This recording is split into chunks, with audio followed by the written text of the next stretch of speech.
In this tutorial, I explain leverage ratios. Leverage ratios are also called solvency ratios and measures the long-term solvency of a firm. Important leverage ratios are debt ratio, debt equity ratio, and debt service ratio. Now we see how to calculate these ratios in Excel. For calculation purpose, I have identified a company with the 5 years data. So you can see here a company balance sheet, abridged balance sheet, which includes equity share capital, secured loans, unsecured loans, total assets, and interest paid on secured and unsecured loans, so earnings before interest and tax, and corporate tax applicable to the particular company.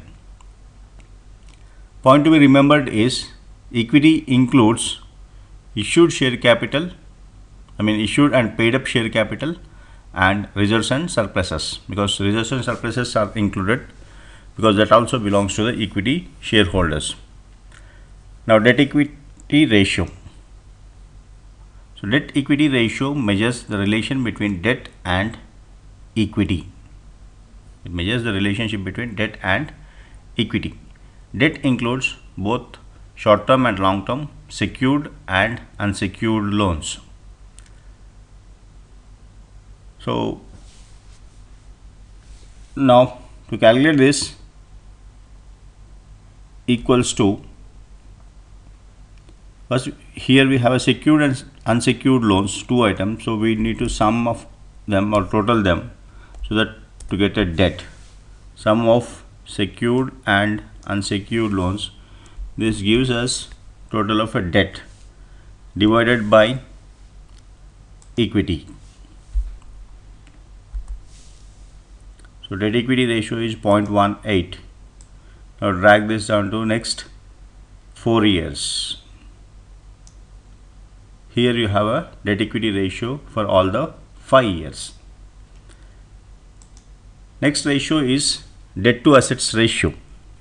Here this ratio measures the relationship between total outsider funds or borrowed funds in total assets. Assets is total assets here. So debt is again equals to sum of secured and unsecured loans.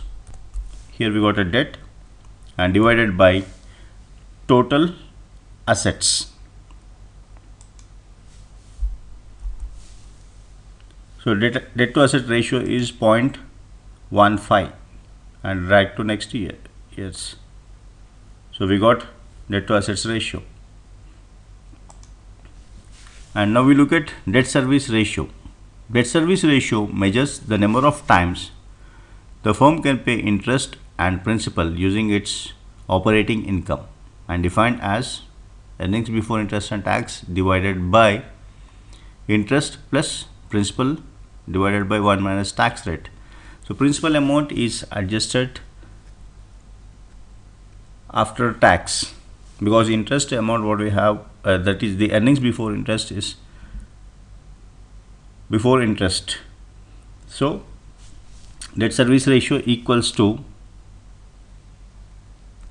now open a bracket, take earnings before interest and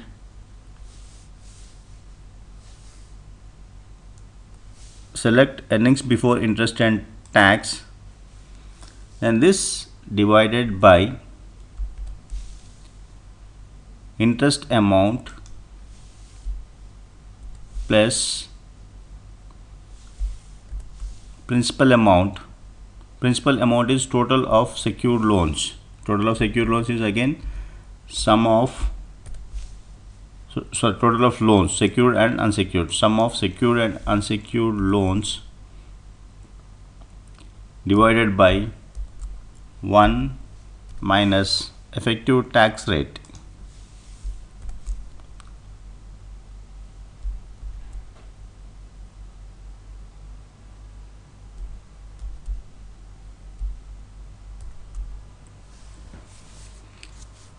See, we are using so many brackets to restrict and to inform Excel to calculate the precedence of operators. Why? Because first of all we want to calculate 1 minus tax rate. So we kept that 1 minus tax rate in one set of brackets. Then once that is calculated, the principal amount need to be divided by 1 minus tax rate. So that need to be our second step. After that, this amount to be added to the interest. So this total calculation is a part of a denominator, and your EBIT is a numerator. So to confine and to restrict, we use brackets in Excel. Debt service ratio is 1.23. So we calculated debt service ratio or debt service ratio for all the 5 years.